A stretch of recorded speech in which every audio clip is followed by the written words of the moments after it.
guys, and welcome back to another episode of Change Wired podcast. My name is Angela Shorina. I'm your host. I'm your partner in change, personal and collective evolution, executive coach, executive health and high performance coach 360, and just someone who's really passionate and absolutely committed to your absolute best and human potential. Guys, today, as usual, we are discussing tools for change, for evolving, for growing, and also for shifting identities, for saying goodbye to who we were, to say hello to who we are becoming. I found with my clients and myself that the hardest part of change is actually letting go of our old version of self to then adjust to the world, to the change, to how we find things instead of how we wish things were. Today, we'll talk about one simple tool, one simple question that you can use to keep evolving and shifting with the world, to change your work titles, your career paths easier and more naturally, more aligned with the world and your personal identity as it evolves, versus clinging to what was there and getting sad and frustrated with the world just moving too fast and you seemingly losing a lot of things, maybe even losing yourself, and not really sure how you fit into this new world. So it seems ambitious that just one tool, one question can be a game changer, a life changer, a career changer. But some questions are truly this transformational when you ask them at the right moment for the right reason. Guys, first, I want to start with what we all can relate to: food. When somebody cooks a dish for us, whether that's at home, somebody's house, in a restaurant, in a cafe, whether we like it or not depends on a couple of things. Our expectations. Well, what we think a good meal in this specific situation at this specific place is supposed to be like. Right? The right amount of salt or sweetness, the right amount of cooked, the right presentation and portion size, the right combination of foods. For example, in certain cultures, they are like Chinese culture. At least for me, it's very, not so much foreign, but something I'm really not used to. Or Thai culture or Japanese culture. Like they have a lot of different food combinations that we, more or less Westerners, are not really used to and wouldn't think they're like delicious. Even I like a lot of foods that a lot of people think like, how can you eat it like 100% chocolate with no sugar whatsoever? How can you enjoy it? Or natto, that is, if you don't know what it is, it's a Japanese fermented soybeans, and they taste, some people say like feet, dirty, sweaty feet, but actually I like it. Or there is this fruit durian that smells like something is rotting, but then some people say that it tastes like ice cream. I couldn't get over that weird smell, not taste the texture. But the point is, the good meal will depend on a lot of things, like our expectations or our preferences on that particular day. Maybe sometimes we want sweeter, or we want things to be saltier, or we want things to be lighter or heavier, or more refreshing, or more warming and comforting. We love different foods at different times. We love different foods, period. We also admire different people at different stages of our lives, right? Maybe today you like Taylor Swift, and in 10 years you'd be into music of the 60s and some blues and jazz. Things change. We change. We strive for different things at different stages of our life. What you found to be exhilarating and exciting when you were or are in your 20s is going to be different than what you find exciting in your 50s and 60s. But there is this like cognitive bias and of history illusion that we feel that how we feel, what we like, how we are right now, is that's how we're going to be till the rest of our life. The funny thing is, even people in 20s think that way. Like, no way I'm going to change. No way I'm going to like.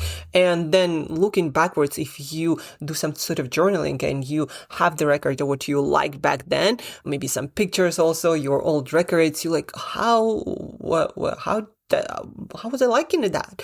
It's completely out of my taste right now. So we evolve, we change. And the things we like, none of it is good or bad, right or wrong. It's simply what matches our expectations, preferences, values, desires, needs right now. And the challenging part in life is often that we cling too much for too long to this outdated, outgrown idea of who we were for too long. What we need, what we like, what we're supposed to want, what we're supposed to have by now. We start believing that what we already have is what we'll prefer forever, and we start designing our life moving forward around that, and around that work title, or that specific industry, or that specific way of working, or that specific income. And we think that no other choice, but like more or exactly what we envision, only that option can be as good. The most challenging part of life is often letting go of what we were supposed to be, to want, to have. We hold on to old preferences and titles even when they no longer match our reality. They no longer match even who we are becoming. We cling to who we were at the expense of who we are becoming. Take an example of an injured athlete. Stay with me. You'll understand what I mean. The athlete was in their peak fitness, and they had a specific lifestyle and a specific diet. And then something happened, or maybe they outgrew this stage of life and they were not as active anymore. But maybe their preferences of food and certain meals and amounts stayed the same. But then reality shifted and you're no longer that athlete. And so a lot of your preferences actually need to adjust in order for you to feel good versus getting fat and feeling like really like your prime is behind you. But if you just adjust to who you're becoming, actually, you still can have pretty damn awesome experience if you adjust to the change. A seed in a garden doesn't get mad at the change of seasons. It changes with the season so it can grow and thrive. With all the ways we've adapted the world to us, we've made it convenient, we sometimes forget that we still have to adapt to the world as well as it is, not as we would like it to be. And that world never stops changing. Now it's accelerating it to change even more. Unlike plants, we get angry at that, or sad, or resistant, like why did it have to change? Well, because change is the nature of our reality. And that resistance make change far more painful than it needs to be. I love this formula, guys, that I remind myself and my clients over and over and over again. Happiness equals reality minus expectations. Think about that. Happiness equals reality, what the world is like, minus your expectations. It's a great reminder that happiness is mostly an inside job. Because in that formula, the only thing that you can control is your expectations. You cannot control reality. I yesterday actually, just finished this book, The Other Side of Change, Who We Become When Life Makes Other Plans by Maya Shankar. And Maya Shankar, for the context, she's now like really brilliant cognitive scientist. But in her youth, she thought she was meant to be a violinist. She went through very rigorous training, but then she had some condition that wouldn't allow her to become the kind of violinist she wanted to be. And so she needed to make a choice. How does she evolve into her new version of life without the violin? The core message of the book reminded me that the most important work that we have to do as humans is matching our own evolution and growth to the change as it unfolds to the world, as it unfolds, as it evolves, not as we would like it to be according to our plan. The most important work is not clinging to old identities just because we've had them for a long time. Change is the only constant in this world. It always was, it always will be. Which means we have to be evolving all the time too. And the faster it goes, the more we have to evolve. Not everything. The core stays the same, but all the outer parts, the things we have, the food that we are used to, those things might change. But some parts of us have to change and evolve and grow with it. And the core of us, what makes us, what makes you, you, it's gotta stay the same so you feel not lost and wandering and floating in the air like some leaf without any foundation, but still you, even with all the change. And that is a dichotomy. That is a conundrum that we all have to figure out. How do I stay true to myself and keep changing, evolving, and growing? How do you change your job, your work title, maybe the business you do without losing yourself, parts that are really essential to you? And one of the most useful tool that I learned in the book, was reminded of because I already been using it in coaching with clients and with myself. So one of the most useful tools, one question was asking, why do I do the things that I do? The why tends to be long-lasting. Like I remember even when I was 8 and 10 years old, I always was fascinated by human potential, by superheroes, by who we can become, who we can evolve into, and what we can do to get ourselves closer and closer to that version of self without us and anything else getting in the way. Like that what fascinated me since I was a kid. The why tends to be long-lasting. The what will keep changing, especially in a world that's accelerating that fast, AI and everything. When Maya Shankar, the author of the book, The Other Side of Change, Who We Become When Life Makes Other Plans, when Maya Shankar had to stop being a violinist, she didn't just ask, what else can I do? She asked, why did I love being a violinist in the first place?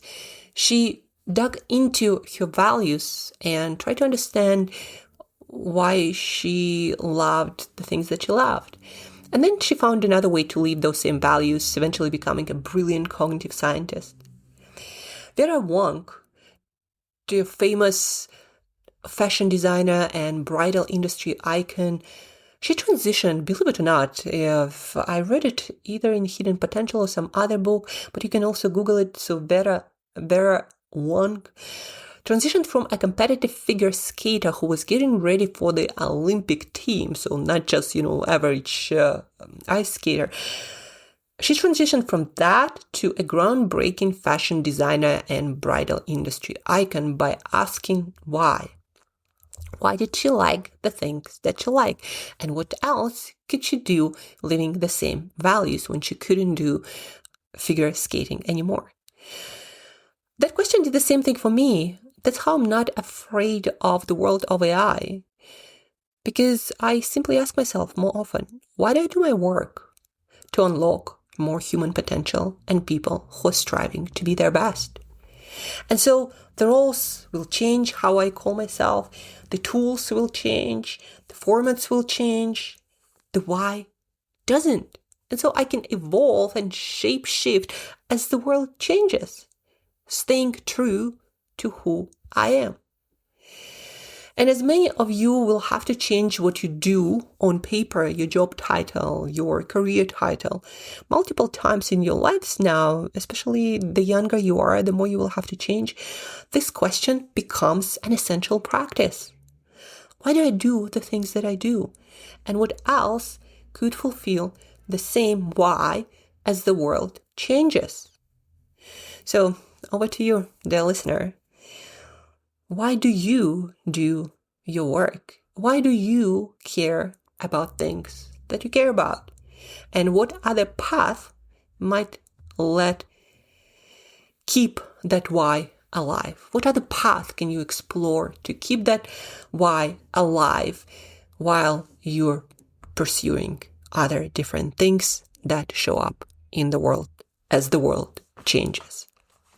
And Well, before we sum up this episode, guys, don't forget to share this episode with maybe your book club or your peer club as an entrepreneur, as a business owner, maybe your interest club in some other arena. Share this podcast with at least one other person, maybe a group. So it's a community thing. So that's something you could discuss and practice together.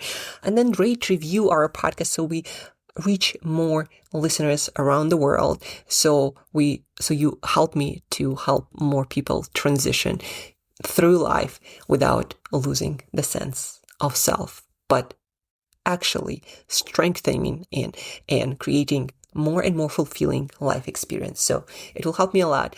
And to sum up this episode, guys, life will keep changing and you are designed to evolve as well.